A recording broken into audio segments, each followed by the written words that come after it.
কারণ আজকে বর্তমান দেখেন কি নেতার অবস্থা।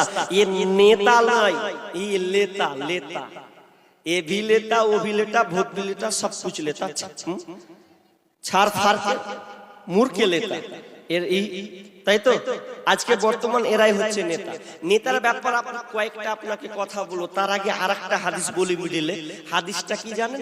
যে জামানাটা এমন হয়ে যাবে, ভালো মন্দ মিশ্রিত হয়ে যাবে। জামানাটা এমন মানে এমন অবস্থা হবে, ভালো মন্দ মিশ্রিত হয়ে যাবে, মানুষ দিশেহারা হয়ে যাবে, বুঝতে পারবে না। কেমন বুঝতে পারবে না? হুযায়ফা রাদিয়াল্লাহু তাআলা আনহু তিনি আল্লাহ রাসূলকে যখন কোনো প্রশ্ন করতেন তখন অকল্যাণ সম্পর্কে প্রশ্ন করতেন। কোনখানে খারাপই আছে ওখানে প্রশ্ন করতেন। কেন করতেন জানেন? যাতে ও খারাপ থেকে বেঁচে যায়, এই জন্য আল্লাহ রাসূল তিনি কি করতেন? প্রশ্ন করতেন। সাহাবীরা প্রশ্ন করতেন, আল্লাহ রাসূল এটা করলে কি হয়, ওটা করলে কেমন নাকি, ওটা করলে কি পাবো, এই রকম প্রশ্ন করে। কিন্তু হুযায়ফা প্রশ্ন করতেন যে কি আছে, কি অকল্যাণ আছে কোনখানে, ওখানে আমি যাব না, পা দিব না, ওই খারাপিতে পড়বো না, এই রকম হুযায়ফা প্রশ্ন করতেন। একদিন আল্লাহ রাসূল প্রশ্ন করছেন, ইয়া রাসূলুল্লাহ ইন্না কুন্না ফিল জাহিলিয়াতি ওয়া শাররি, ও দয়ার নবী গো, আমরা ছিলাম অন্ধকার কারাচ্ছন্নতার যুগে। এই অন্ধকার যুগ থেকে আমরা পেয়েছি আলোকিত যুগ, স্বর্ণের যুগ। এই যুগটা হচ্ছে এমন একটা যুগ, যেই যুগটা পেয়েছি কল্যাণকর একটা যুগ জামানা। আমরা ছিলাম অন্ধকারের যুগে, আমরা ছিলাম অকল্যাণের যুগে। এখন আমরা আপনাকে পেয়ে সন্তুষ্ট হয়ে গেছি। এক কথায় আমরা দ্বীন ইসলামকে আমরা পেয়ে ধন্য হয়েছি, তার মানে আমরা কল্যাণের মধ্যে আছি। ও দয়ার নবী গো, আপনি বলেন তো এই জামানার পরে কি খারাপ জামানা আসবে, অকল্যাণ কি জামানা আসবে? বিশ্বনবী বলছেন নাম, হ্যাঁ আসবে। এরপরে একটা খারাপ যুগ আসবে, কালো যুগ আসবে, অন্ধকারের একটা যুগ আসবে। তখন হুযায়ফা বলছেন, ইয়া রাসূলুল্লাহ এই খারাপের পরে কি ভালো যুগ আসবে? বিষ্ণু বলছেন নাম, হ্যাঁ ভালো যুগ আসবে। তবে হুযায়ফা রে তুমি জেনে নাও, ফিহি দাখানুন, এই যুগটা হবে ফিহি দাখানুহু, এই যুগটা হবে অন্ধকার একটা, এই যুগটা হবে ধোঁয়াশে যুক্ত যুগ, অস্পষ্ট একটা যুগ হবে, ঘোলাটে একটা যুগ হবে। সেই যুগটা এমন হবে যে যুগটা অস্পষ্ট একটা যুগ হবে।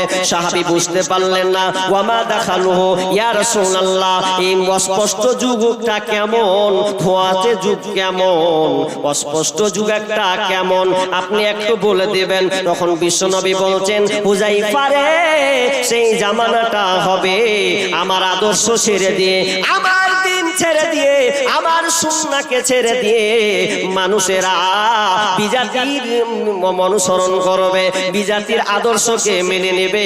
আমার আদর্শকে ভালো লাগবে না, আমার সুন্নাহকে ভালো লাগবে না, আমার সুন্নাহকে বাদ দিয়ে তারা বিজাতির অনুসরণ করে চলবে।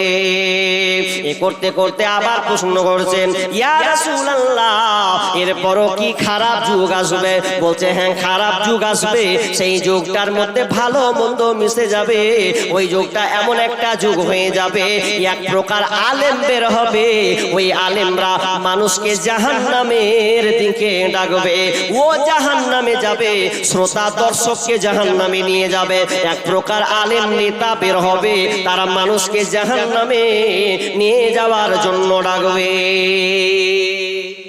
এখন মিলাবেন ওই যুগটা আছে সেনা পেন্ডিং এ ধরে আছে না, সিগন্যাল পেয়েছি কি পাইনি, একবার ভাবেন। এমন একটা জামানা আসবে, আল্লাহ রাসূল বলছেন ওই যুগে আমার আদর্শকে মানবে না, মতবাদ কালমার্কস থিওরি ইত্যাদি বেধর্মীদের মতবাদ মানবে আর আমারটাকে ছুঁড়ে ফেলে দিবে। শুধু তাই নয়, এক প্রকার আলেম যে বের হবে, ওই আলেমটাও জাহান্নামের দিকে ডাকবে। নইলে আজকালকার আলেম দেখেন, আলেম যে কত রকমের আছে, আল্লাহু আকবার, ভেদাভেদের শেষ নাই। এক আলেম মিস্টেজের মাইকে বকছে, এমন উল্টা পাল্টা গাজাল বলছে, তো ও গাজালে বলে মানুষকে ডাকছে। বলছে আমি চাই না বেহেশত ভাই পাই না জাহান্নাম, আমি চাই না বেহেশত ভাই পাই না জাহান্নাম, আমার কপালে লিখে দিও দয়ার নবীর নাম, আমার কপালে লিখে দিও দয়ার নবীর নাম।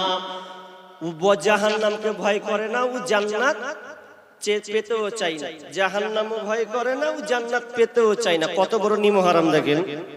অথচ বিশ্ব নবী এই জাহান্নামের ব্যাপারে তিনি এত দোয়া করতেন, তাশাহুদে বসে তিনি আল্লাহুম্মা ইন্নী আসআলুকাল জান্নাতা ওয়া আউযু বিকা মিনান নার, আল্লাহুম্মা ইন্নী আসআলুকাল জান্নাতা ওয়া আউযু বিকা মিনান নার। আল্লাহ আমি তোমার কাছে জান্নাত পানা চাইছি, জান্নাত চাচ্ছি, এবং জাহান্নাম থেকে আমি মুক্তি চাই, জাহান্নাম থেকে বাঁচতে চাই। নবী পর্যন্ত এই দোয়া করেছেন। আর এই নিমহারাম বলছে আমি জাহান্নামকে ভয় করি না, আমি জান্নাতও পেতে চাই না, শুধু দয়ার নবীর নামটা থাকলেই হবে।